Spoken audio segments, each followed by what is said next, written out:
다 같이 일어나셔서 하나님의 말씀 한 목소리로 읽겠습니다. 이사야서 2장 1절에서 5절까지의 말씀입니다. 구약성경 967페이지입니다. 이사야서 2장 1절에서 5절 말씀을 다 같이 읽겠습니다. 아모스의 아들 이사야가 받은 바 유다와 예루살렘에 관한 말씀이라. 말이래 여호와의 전의 산이 모든 산 꼭대기에 굳게 설 것이요 모든 작은 산 위에 뛰어나리니 만방이 그리로 모여들 것이라.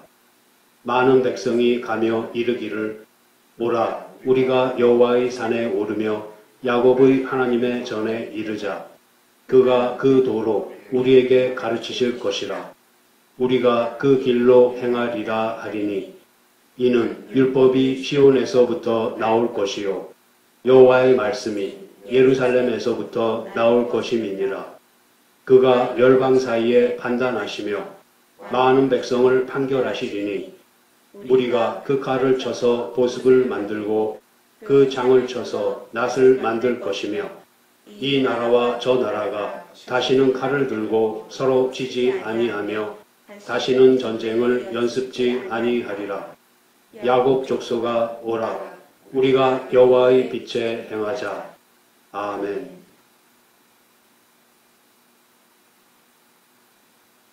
지난 주일에 우리는 하나님께서 행하시는 심판에 대해서 살펴보았습니다. 심판에는 천국에 가는가 지옥에 가는가 하는 인간의 최종적인 운명과 영원한 상태를 결정짓는 최종적인 심판이 있습니다. 그리고 신자가 이 세상에서 하나님의 자녀로 다듬어져 가기 위해서 받는 심판이 있습니다. 그뿐만 아니라 신자가 죽은 후에 신자가 된 이래로 선악간에 행한 것에 따라 받는 심판이 있습니다. 하나님께서는 자연인뿐만 아니라 신자 또한 심판하십니다. 사람은 누구든 지은 죄에 대해 벌을 받게 되어 있습니다. 그것이 신자이든 자연인이든 예외가 없습니다. 하나님께서는 죄를 지은 자가 누구냐에 따라서 심판을 하시는 것이 아니라 지은 죄 자체에 대해서 심판하십니다. 따라서 심판하심에 있어서 신자와 자연인 사이에 차등을 두지 않으십니다. 자연인의 심판은 그의 최종적인 운명과 영원한 상태가 지옥에 던져지는 것으로 결정되지만 신자의 심판은 영화롭게 된 후에 일어날 일들을 결정하는 것으로 이어집니다. 오늘의 본문 중 특히 2절과 3절은 심판하시는 하나님이 어떠한 분이신가를 잘 나타내주고 있습니다. 말이래 여호와의 전의 산이 모든 산 꼭대기에 굳게 설 것이요 모든 작은 산 위에 뛰어나리니 만방이 그리로 모여들 것이라. 많은 백성이 가며 이르기를 오라 우리가 여호와의 산에 오르며 야곱의 하나님의 전에 이르자. 그가 그 도로 우리에게 가르치실 것이라. 우리가 그 길로 행하리라 하리니 이는 율법이 시온에서부터 나올 것이요 여호와의 말씀이 예루살렘에서부터 나올 것임이니라.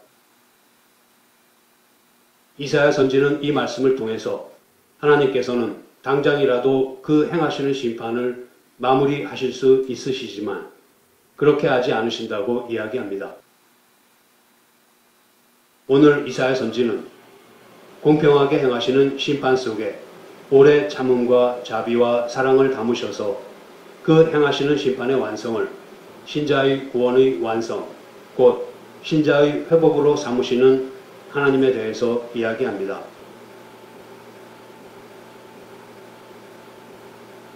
하나님의 심판이 과연 공평한가에 대해서 의문을 품는 사람들이 많이 있습니다. 신자가 아닌 사람들이 그렇게 생각하는 것에는 특별할 것이 없습니다. 그러나 신앙인들조차도 그와 같은 회의를 갖고는 합니다. 이와 관련된 사건 중에 하나인 이스라엘의 가나안 정복 사건을 살펴보려고 합니다. 신명기 7장 1절과 2절 말씀입니다.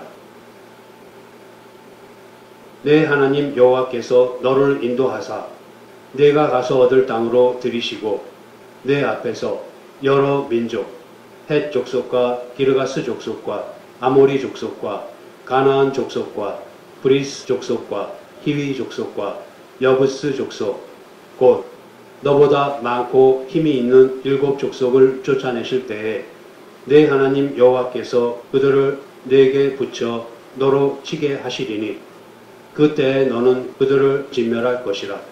그들과 무슨 언약도 말 것이요 그들을 불쌍히 여기지도 말 것이며. 하나님께서는 가나안 정복을 앞두고 있는 이스라엘 백성에게 가나안에 살고 있는 7 족속을 공격하되 그들과 협상하지 말며 그들을 불쌍히 여기지도 말며 젖먹이부터 노약자까지 모조리 죽이라고 명령하셨습니다.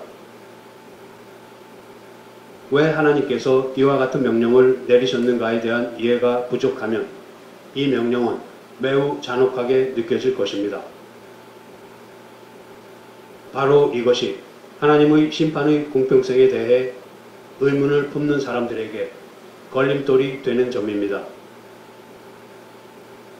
마치 하나님께서 평화롭게 살고 있는 가나안 거주민들을 하루아침에 몰살시키고 그들의 땅을 빼앗아 이스라엘에게 주셨다는 인상을 주기 때문입니다. 그러한 오해를 바로잡기 위해서 지금부터 이스라엘이 가나안을 정복한 사건의 배경을 알아보도록 하겠습니다. 창세기 15장을 보면 쪼갠 고기를 놓고 하나님께서 아브라함과 언약을 맺으시는 장면이 나옵니다. 그때 하나님께서 아브라함에게 말씀하셨습니다. 네가 반드시 알아야 할 일이 있다. 네 후손들이 외국 땅에서 나그네가 되어 400년 동안 종살이하며 학대를 받을 것이다. 그러나 그들이 섬기는 나라를 내가 벌할 것이니 그 후에 네 후손들이 많은 재물을 가지고 그 나라에서 나올 것이다. 그리고 너는 장수하다가 평안히 죽어 묻힐 것이며 내 후손들은 4대 만에 이 땅으로 돌아올 것이다. 이것은 아직 아모리 족속의 죄가 절정에 달하지 않았으므로 그때까지는 내가 그들을 쫓아내지 않을 것이기 때문이다. 여기서 외국 땅은 애굽을 가리키며 아모리 족속은 가나안 거주민 7 족속을 대표합니다. 하나님께서는 아브라함을 택하시고 그로부터 한 민족 이스라엘을 이루게 하셔서 하나님께서 다스리시는 신정국가를 세우려고 하셨습니다. 그 일의 준비로 아브라함, 이삭, 야곱 그리고 요셉에 이르는 족장시대를 통해서 엄격하게 선별한 하나님의 백성 70인을 준비하셨습니다. 그리고 그들 70인을 애굽으로 이주하게 하시고 번성하게 하셔서 나라를 형성하는 데에 필요한 기틀을 마련해 가셨습니다. 나라의 구성 요소는 무엇입니까? 그것은 국민과 영토와 주권입니다. 주권은 하나님의 통치로, 그리고 국민은 아브라함의 자손 이스라엘로 준비되었습니다. 하나님께서 영토로 준비하신 가나안에는 아모리 족속을 비롯한 7 족속이 이미 거기서 살고 있었습니다. 그런데 그들은 하나님을 알지 못하며 죄 짓기에 급급하여 하나님 앞에 벌을 받을 수밖에 없는 지경에 이르고 말았습니다. 애굽에서 나온 이스라엘은 가나안 땅을 차지합니다. 그런데 이스라엘은 하나님께서 아브라함에게 가나안을 주겠다고 약속하신 날로부터 400여 년을 기다려야 했습니다. 그 이유는 가나안에 살고 있던 7 족속의 죄가 당장이라도 심판을 받아 마땅하지만 하나님께서는 400여 년을 더 기다려 주시기로 하셨기 때문입니다. 이처럼 이스라엘의 가나안 정복과 가나안 7족속의 심판은 맞물려 있습니다. 우리는 이것으로부터 하나님께서 그저 평화롭게 살고 있는 가나안 원주민들을 하루아침에 몰살시키시고 그들의 땅을 빼앗아 이스라엘에게 주신 것이 아니라는 사실을 확인할 수 있습니다. 이스라엘 백성이 가나안 땅을 얻는 것은 하나님께 순종하고 하나님을 섬겨서 얻는 복이며 상급입니다. 반면에 가나안 거주민들이 가나안 땅을 잃는 것은 그들이 죄 짓는 일을 그치지 않았기 때문에 받는 당연한 심판입니다. 이처럼 이스라엘의 가나안 정복에는 앞서의 두 가지 국면이 동전의 앞뒷면처럼 얽혀 있다는 사실을 우리는 염두에 두어야 합니다. 그런데 왜 하나님께서는 이스라엘에게 가나안 7족속을 불쌍히 여기지도 말며 젖먹이부터 노약자까지 모조리 진멸시키라고 명령하셨습니까? 가나안은 천국의 상징이기도 하며 지금 우리가 누릴 수 있는 예수 그리스도 안에서의 새 생명이기도 합니다. 가나안에 들어간다는 것은 우리가 예수 그리스도를 믿어 예수 그리스도 안에 들어가는 것을 나타냅니다. 구원을 얻어 하나님과 화목하게 된 우리는 안식에 들어가 있지만 아직 영원한 안식에는 이르지 못했습니다. 그래서 우리는 영적 전투를 계속하며 영원한 안식을 기다리고 있는 중입니다.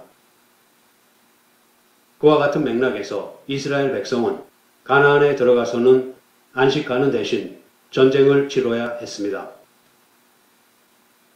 하나님께서 이스라엘 백성에게 가나안 거주민을 진멸시키라고 하신 것은 그들을 잔혹하게 대하라는 것이 아닙니다. 거기에는 신앙적인 이유가 있습니다.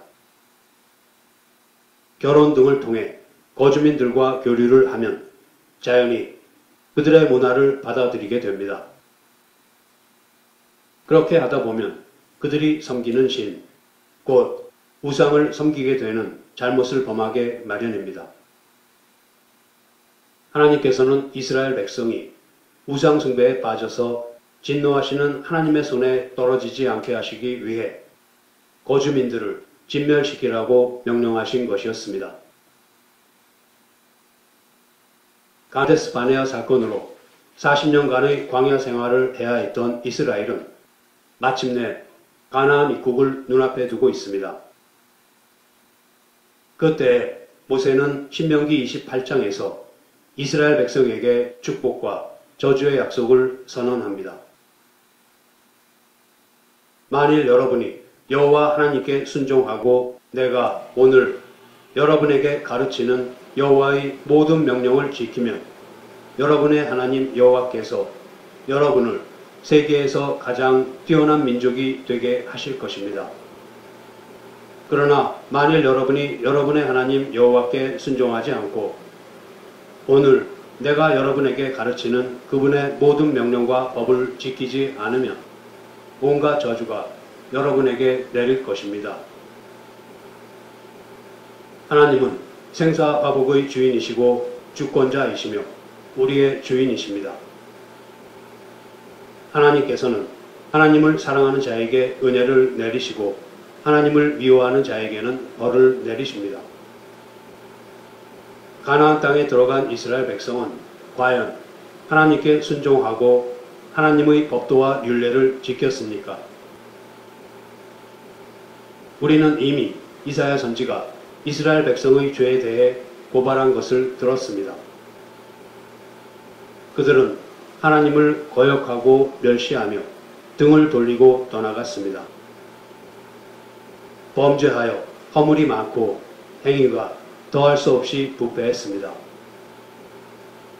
그렇게 패역한 종자인 이스라엘을 하나님께서는 주변의 이방 국가들을 들어서 심판하셨습니다. 북이스라엘은 아수르에게 망하였고 이어서 남유다는 바벨론에게 망하여 많은 백성이 포로로 끌려가는 굴욕을 겪어야만 했습니다.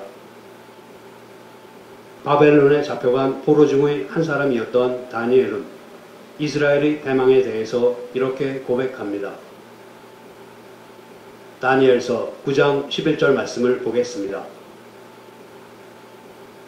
온 이스라엘이 주의 율법을 범하고 치우쳐 가서 주의 목소리를 청종치 아니하였으므로 이 저주가 우리에게 내렸으되 곧 하나님의 종 모세의 율법 가운데 기록된 맹세대로 되었사오니 이는 우리가 주께 범죄하였음이니이다.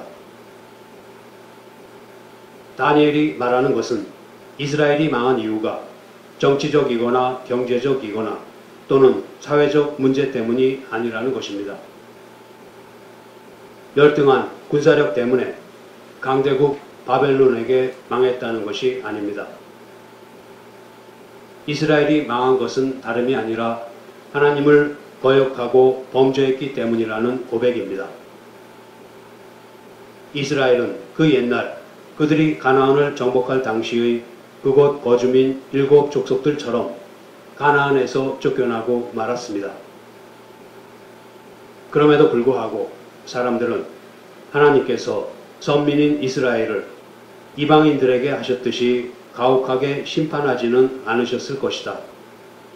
스스로 택하신 백성인 만큼 심판을 하셔도 어느 정도 사정을 봐주셨을 것이다 하고 생각하기 쉽습니다. 과연 그런지를 패망이 짙어갈 무렵의 유다 역사를 통해서 살펴보겠습니다. 남유다 왕국이 현저하게 패망의 길로 들어선 것은 제14대 므낫세 왕 때부터입니다. 이사야 선지는 우시야와 요담, 아하스, 그리고 히스기야 시대에 활동했습니다. 히스기야의 뒤를 이어서 왕이 된 므낫세는 매우 잔혹한 정치를 펼쳤습니다. 므낫세 집정 당시에 이사야는 은퇴하고 공식적인 선지자 활동은 하지 않고 있었습니다. 일설에 의하면 이사야 선지가 므낫세에 의해 톱으로 켜져서 죽임을 당했다고 합니다. 히브리서 11장 37절 돌로 치는 것과 톱으로 켜는 것과 시험과 칼에 죽는 것을 당하고 해서 톱으로 켜는 죽임을 당한 것이 이사야 선지를 가리킨다고도 하지만 확인된 사실은 아닙니다. 이와 같은 므낫세에 대한 열왕기하 21장 10절에서 15절 기록입니다.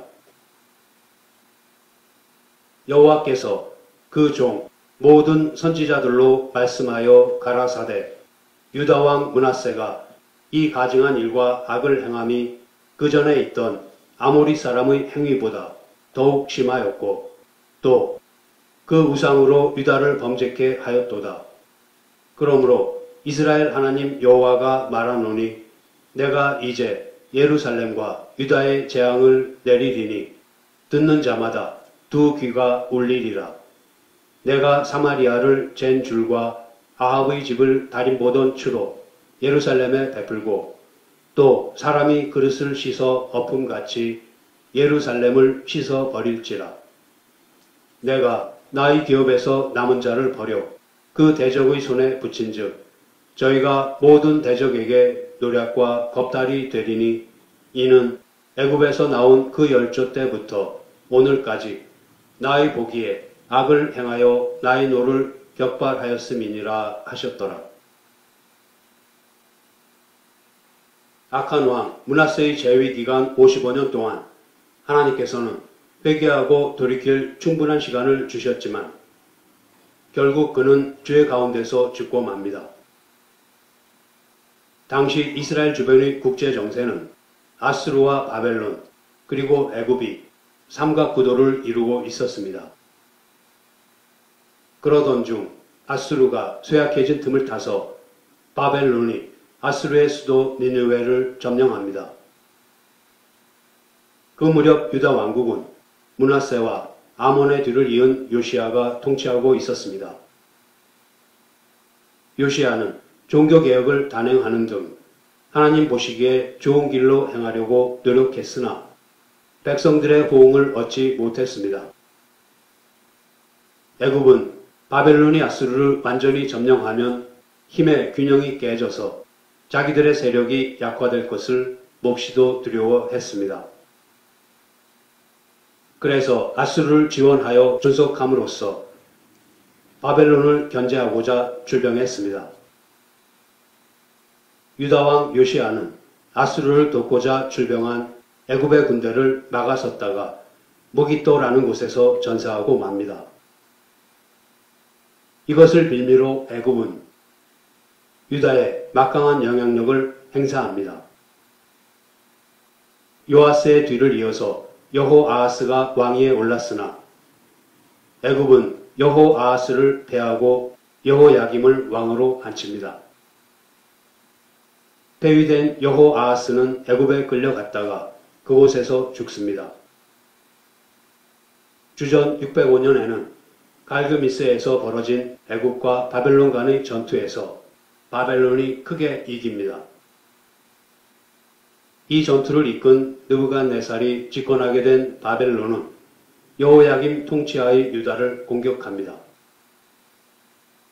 유다는 이제 바벨론의 눈치를 보아야 하는 지경에 처했습니다. 이때 많은 유다 백성이 1차로 바벨론의 포로로 끌려가는데 다니엘도 그 포로 중에 하나였습니다. 이어서 여호야긴이 왕위에 오르나 그 역시 여호와 보시기에 악을 행했습니다. 여호야긴을 비롯한 백성들이 2차로 바벨론의 포로가 되어서 끌려갑니다. 바벨론은 여호야긴의 아저씨 마따니아를 왕으로 삼고 그의 이름을 시드기야로 바꾸었습니다. 시드기야 역시 여호와 앞에서 악을 행하다가 그의 두 아들은 그가 보는 앞에서 살해당하고 자신은 두 눈이 뽑힌 채 결박당하여 바벨론으로 끌려갑니다. 제20대 왕 시드기야는 유다의 마지막 왕이었습니다. 하나님께서는 유다의 제14대 왕 므낫세의 잘못으로 인하여 심판을 내리시기로 작정하셨지만 그 당장 심판을 시행하지는 않으셨습니다. 이스라엘 역사를 말하면서 어느 왕이 죄를 지었다고 말하는 것은 단지 그 왕만이 죄를 지었다는 것이 아니라 백성 전체가 똑같은 죄를 범했다는 것을 의미합니다. 하나님께서는 므낫세 이후로도 여러 명의 왕을 세우셨습니다. 그러는 사이에 유다는 애굽과 바벨론의 지나친 간섭 아래에서 왕들을 포함한 많은 백성이 포로로 잡혀가기도 하고 성전 안에 있는 금은 기구를 약탈당하는 등의 지독한 수모를 겪게 되었습니다.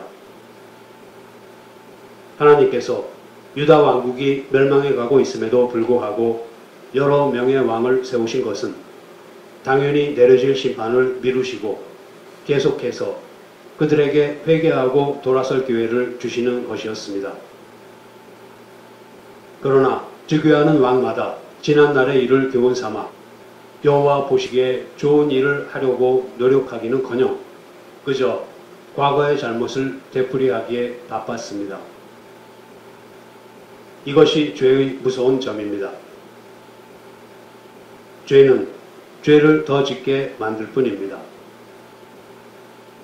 결국 제20대 시드기야 왕에 이르기까지 하나님의 택하신 백성 유다는 그야말로 처참하게 무너져 내렸습니다. 여러분은 이스라엘의 가나안 정복 당시의 가나안 거주민들과 바벨론에게 패망한 유다 백성이 당한 일 중 어느 것이 더 참혹하다고 생각하십니까? 어느 편이 더하다 또는 덜하다고 말하기 어려울 것입니다. 하나님은 공평하십니다. 죄를 지은 사람이 그 누구이든 간에 하나님께서는 공평한 심판을 내리십니다. 따라서 우리는 심판을 부르는 죄 짓는 일을 그쳐야만 합니다. 그 심판을 내리시는 하나님을 두려워해야 합니다.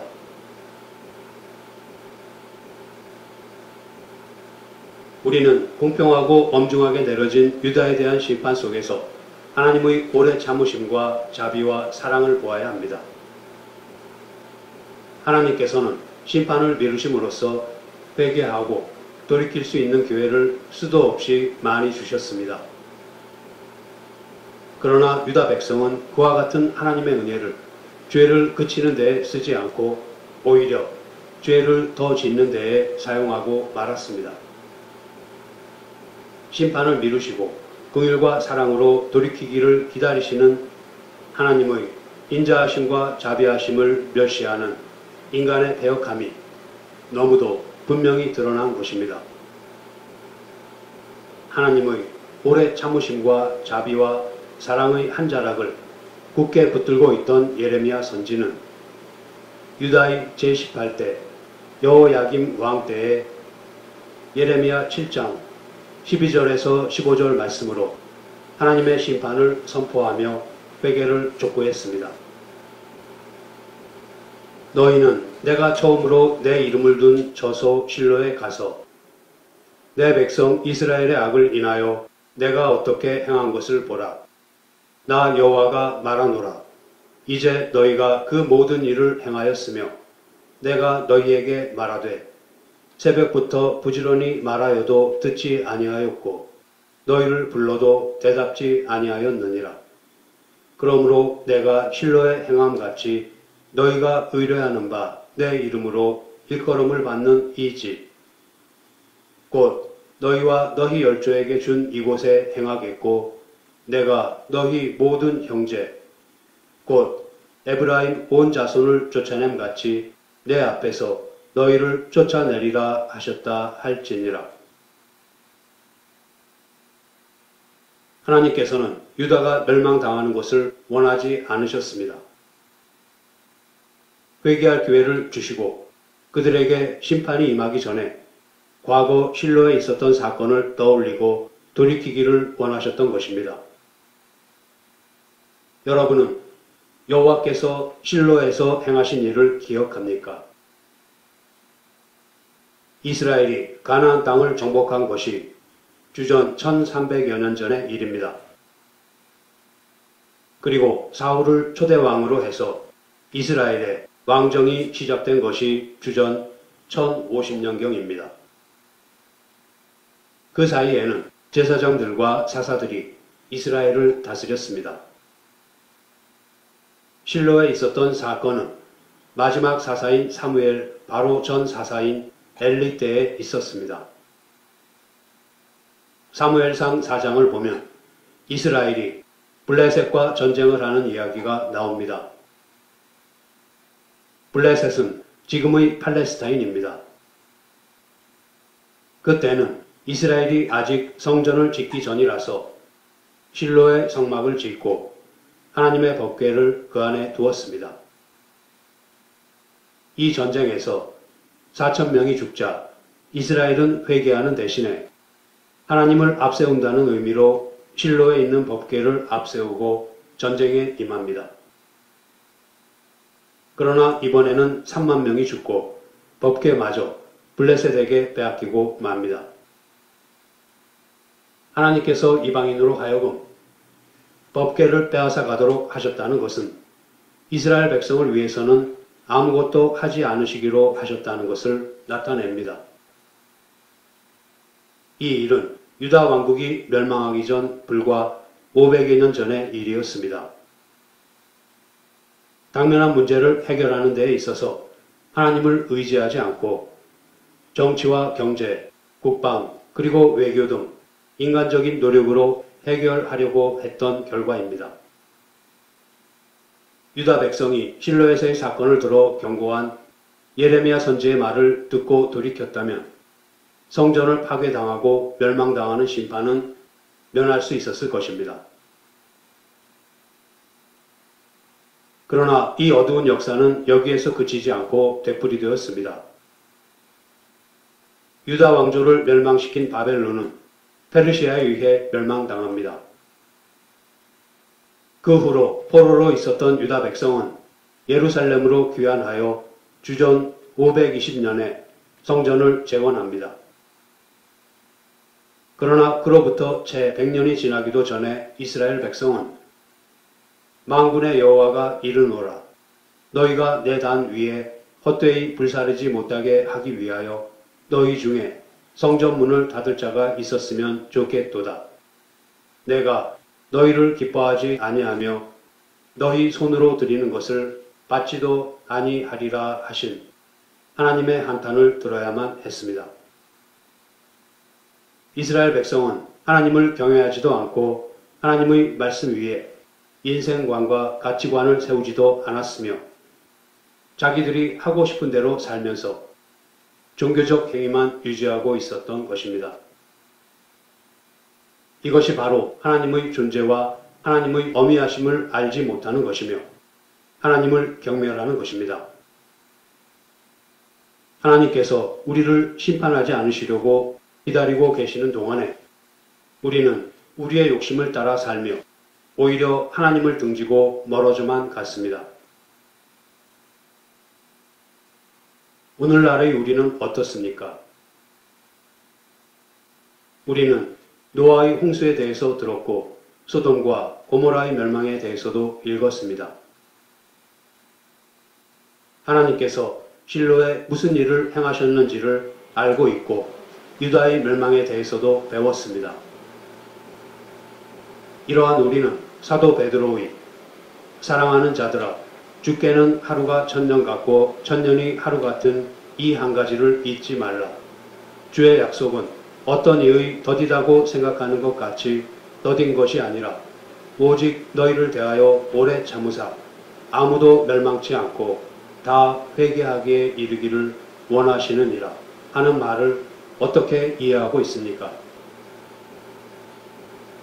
하나님께서는 이 세상 역사를 끝맺을 날을 준비하고 계십니다.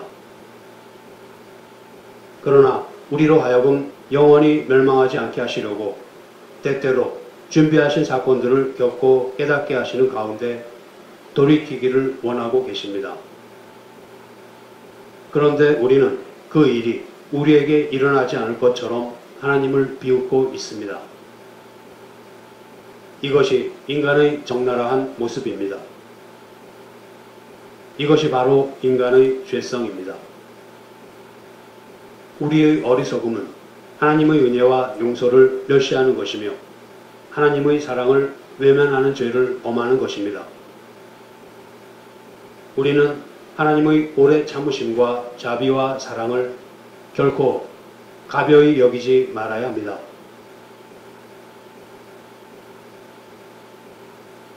지금까지 살펴본 하나님의 심판의 공평함과 그 심판 속에 나타나는 하나님의 오래 참으심과 자비와 사랑을 배경으로 오늘의 본문을 다시 보겠습니다. 아모스의 아들 이사야가 받은 바 유다와 예루살렘에 관한 말씀이라. 말일에 여호와의 전의 산이 모든 산 꼭대기에 굳게 설 것이요 모든 작은 산 위에 뛰어나리니 만방이 그리로 모여들 것이라. 많은 백성이 가며 이르기를 오라 우리가 여호와의 산에 오르며 야곱의 하나님의 전에 이르자. 그가 그 도로 우리에게 가르치실 것이라.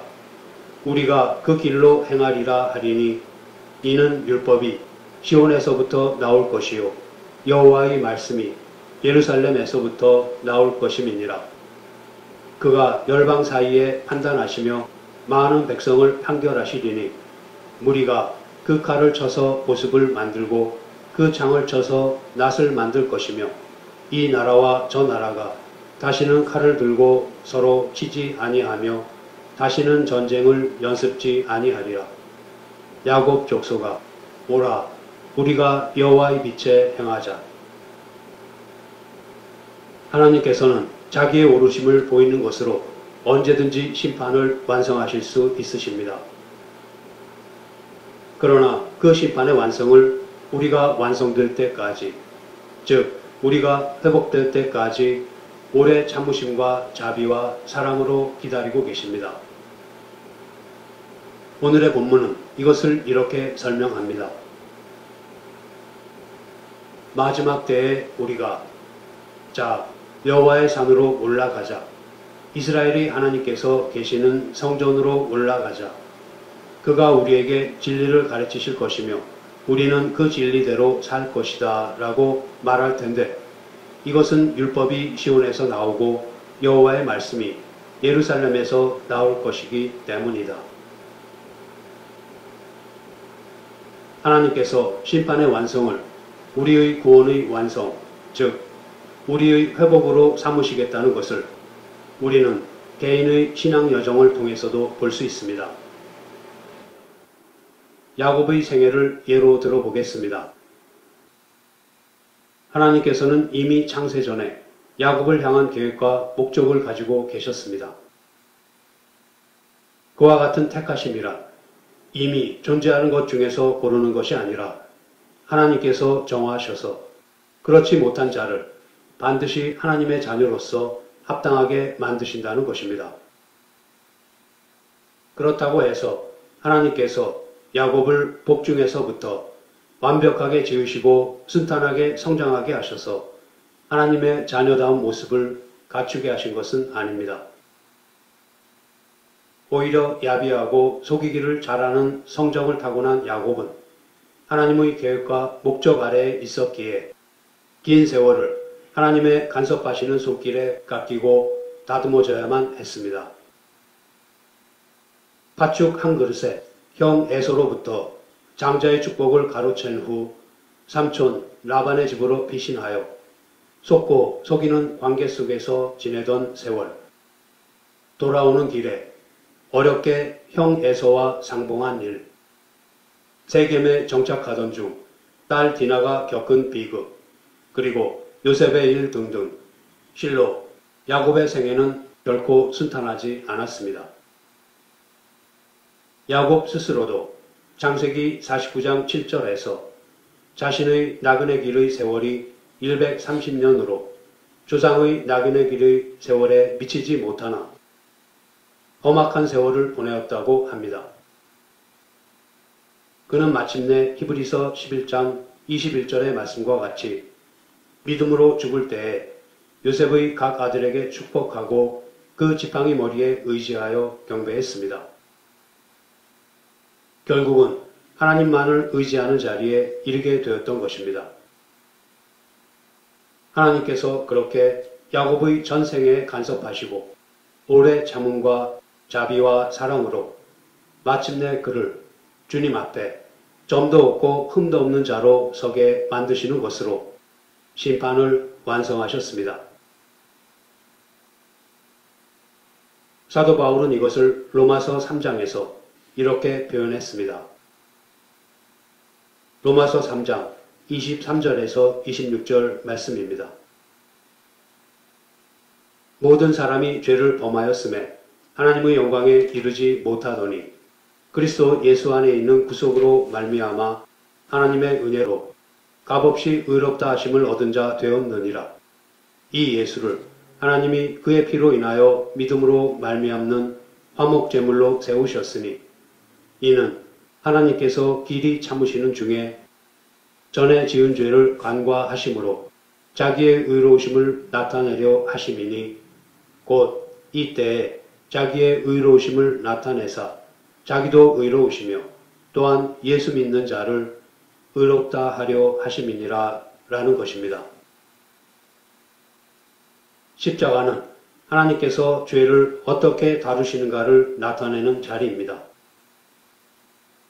하나님께서 죄를 얼마나 싫어하시는지를 나타내는 자리입니다. 그래서 십자가는 하나님의 의가 나타나는 자리인 것입니다.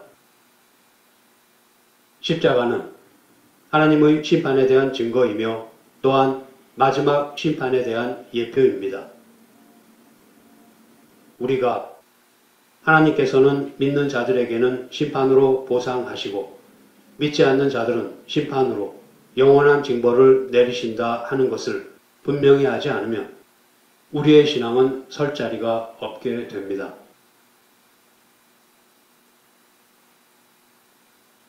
이제 말씀을 마치겠습니다. 이사야서 1장에서 5장은 전체의 서론 부분이며 그 중에서도 1장 1절에서 2장 5절은 서론 중의 서론으로서 이사야서 전체를 요약하고 있을 뿐만 아니라 성경 전체를 요약하고 있다고 말할 수 있습니다. 이사야 선지는 하늘과 땅을 증인으로 부르고 소와 나귀를 빗대어서 인간의 상태를 설명합니다. 소와 나귀조차도 그 주인을 알건만은 인간은 주인이신 하나님을 거역하고 자기의 방식대로 삶을 살아가는데 이것이 바로 죄입니다. 죄는 사람들로 하여금 전능하시고 영원하신 하나님과 하나님께 속한 모든 것을 경멸하게 만듭니다. 사람들이 하나님을 멸시하고 버린 후에 택한 삶은 범죄한 삶입니다. 그렇게 범죄하여 허물이 많고 사악한 인간은 또한 부패하기 마련입니다. 만일 우리가 부패한 삶을 계속 살아간다면 그것은 하나님의 진노를 불러일으키는 것이며 하나님께서 우리를 대적하시게 하는 것입니다. 이사야 선지는 죄가 비참한 삶, 노예 같은 삶을 가져온다는 것을 보여주었습니다. 하나님께서 단지 공의와 의와 율법의 관점으로만 보신다면 우리를 면전에서 쫓아내어 영원한 파멸에 던져 넣으실 아주 정당한 권리를 가지고 계십니다. 그러나 만군의 여호와께서 조금 남겨두셨기에 우리는 소돔과 고모라처럼 망하지 않고 남은 자가 되었습니다. 이것이 바로 복음입니다. 구원은 전적으로 하나님께 속한 일이며 인간은 자신이 죄의 지배 아래에서 노예가 된 상태를 알고 있다고 해도 무능한 탓으로 그것에 대해 아무것도 할 수 없는 상황입니다. 그러면 우리는 이제 어떻게 해야 하는가 하고 한탄하며 절망의 끝자락에 서 있는 우리에게 이사야 선지는 하나님께서 너희를 긍휼히 여기셔서 값없이 너희의 죄를 용서해 주셨으니 이제 회개하고 하나님께로 돌이키라고 외칩니다.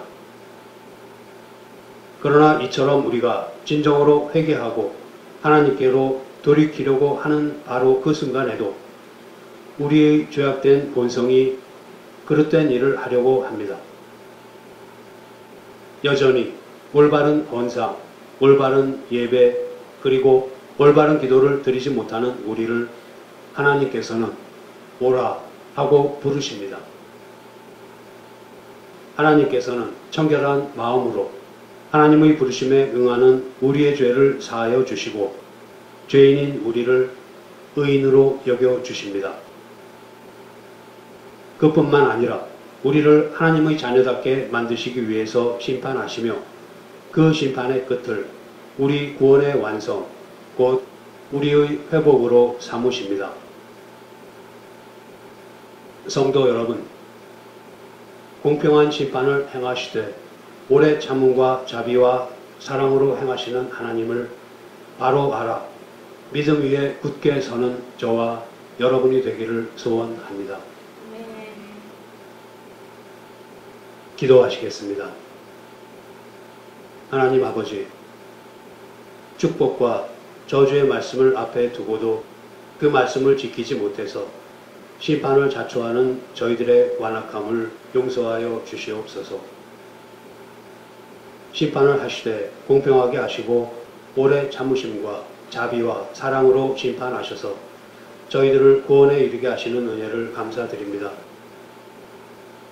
주님께서 야곱의 전생에 간섭하시고 오래 참음과 자비와 사랑으로 마침내 그를 하나님만을 의지하는 자리에 이르게 하시고 주님 앞에 점도 없고 흠도 없는 자로 서게 만드시는 것으로 심판을 완성하셨습니다. 그와 같은 은혜를 저희들에게도 베푸셔서 저희들의 구원의 완성을 주님의 심판의 완성으로 삼아 주시옵소서. 그렇게 하는 동안에 주님의 자녀로 영걸어가게 하시고 하나님의 하나님다우심을 잘 깨달아서 오직 믿음으로 살아가는 의인이 되게 하여 주시옵소서. 우리 주 예수 그리스도의 이름으로 기도드립니다. 아멘.